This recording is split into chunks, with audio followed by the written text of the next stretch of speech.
আমার সাথে চল। ওহ, আরে বাবা, ওকে নিয়ে গেলে কি করে হবে শুনি? কি আর করি এখন বলো তো? ও তো ছোট নাকি, ও কিছু বুঝবে না, ছেড়ে দাও। চলো হাঁদারাম, চলো।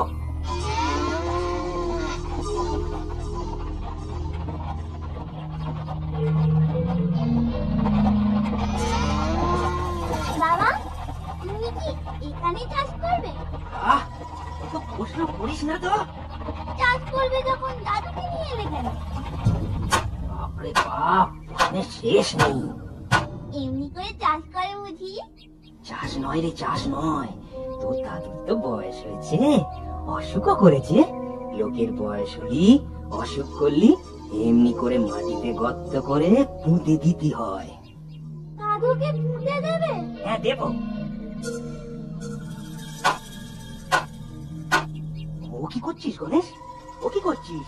ওখানে আবার গর্ত করছিস কেনে? ওটা তো দাদুর জন্য, এটা হলো তোমার জন্য। আমার জন্য?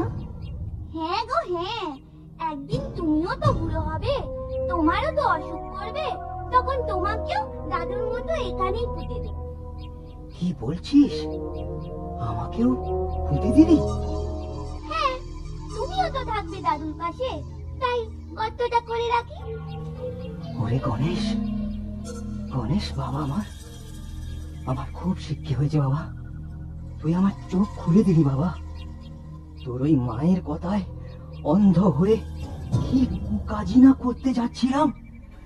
ওই ওই চেয়ে দেখ, সূর্য উঠেছে। তোর কথায় আমার মনেও বুঝি ভোর হলো রে। এবার দেখিস আর অন্ধকার থাকবে না। অসুস্থ বাবাকে ঘরে ফিরিয়ে আনে শিবে। গণেশের মাকে খুব বকা দেয় সে। বড় কুবরেজের ওষুধ খেয়ে পরাণ ধীরে ধীরে সুস্থ হয়ে ওঠে। দাদুকে ফিরে পেয়ে খুব খুশি হয় গণেশ। আমার কথাটি ফুরলো, নোটে গাছটি মুড়লো।